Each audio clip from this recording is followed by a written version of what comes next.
толтыра беребиз. Дагы 5 жыл өтөт. Сен жолду бүткүчө президент срогу бүтүп кетип атат. Сен түшүнөсүңбү ошону? Сен бир жолду бүткүчө президенттин 5-6 жылдык срогу бүтүп кетип атат. Исагалиев Мирлан Исагалиевичти бүгүн алып барып камагына. Ташиев кимдердин жанын suurуп алмак. Камчыбек Ташиев Ысык көлдүн түштүгүндөгү жолдорду курууга каражатты алып, бирок ишти бүтүрбөй жаткандарды зекиди. Натыйжада УКМК балыкчы Бөкөнбаев Каракол унаа жолунун курулушу менен алектенген подрядчы компаниянын негиздөөчүсүн кармаган.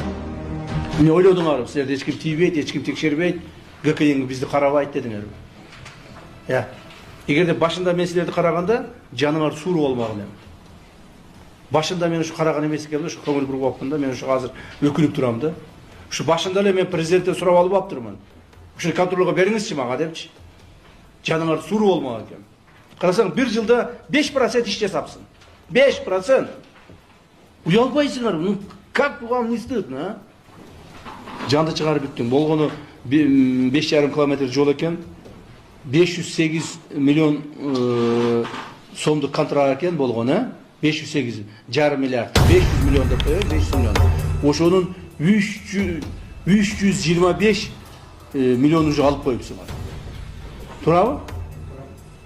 Силер даже почти 70% акчасын алып коюпсуңар, а объем выполненных работ всего 5%. Бул эмне деген акмакчылык? Канака акчалар? Где деньги? Да, кана акчалар? Өтө начар иш кылыпсыңар да. Өтө начар. Айтып атпаймыз. Силерге вообще убал жок да. Мындай адамдаргачы, мамлекетке ушундай эме кылган, жанагы мамиле кылган адамдарга убал жок да. Мен мындай адамдарды укмуш жек көрөмүн дагы, аябаймын. Мындай адамдарды аябастан согом да, жаны suurуп алам. Карасаңчы, 70% акчаны алыпсың. 5% гана ишти аткарыпсың. Bir жылдын ичинде. Если таким ушул темпине кете турган болсоң, сен дагы 5 жыл жүрөсүң. 5 жылдан келесиң дагы. Баягы дизель кымбаттап кетти. Хорошо, давайте поменьше слов. Сага уже сөз өтпөй калды. Сен жетекчиңди камайбыз, анан дальше будем разбираться. Так. Качан бүтөсүң? Канча бүтөсүң? 31-августка бүтүп 5,5 километр жол эртерээк бүтүрбөйсүңбү? Сага эмне? Оюнчукпу сага 31-август. 5,5 километр жерди 1 айда бүтүп койсоң болот го, 2 айда бүтүп койсоң болот го. 1 жылдан бери эч нерсе кылбай, дагы 8 ай убакыт сурап атасың. Вообще силерде мындай эме барбы, мындай компанияңарда техника, эл, иштей турган адамдар, вообще мындай комплексный подход барбы же мен жөн эле бир дубалга эле сүйлөп атам? Ассаламу алейкум, урматтуу кыргыз элим. Мен сиздерге бүгүн отчет берейин деп чыктым.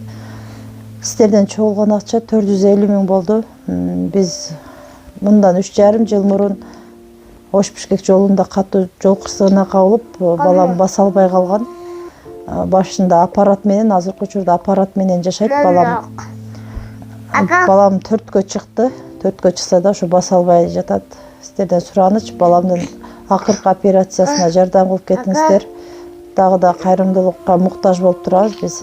Операция Түркия мамлекетинде болгондуктан 45 миң улар каражаты керектөлүүдө. Бизде андай сумма жок болгондуктан сиздерден кайрымдуу кыргыз элине жардам сурап кайрылдык. Сиздерден суранарым, баламдын басып кетишине себепкер болуңуздар. Аллах таалам баарыңыздардан ыраазы болсун. Баланын бир жери ооруса, эненин жүрөгү ооруйт экен.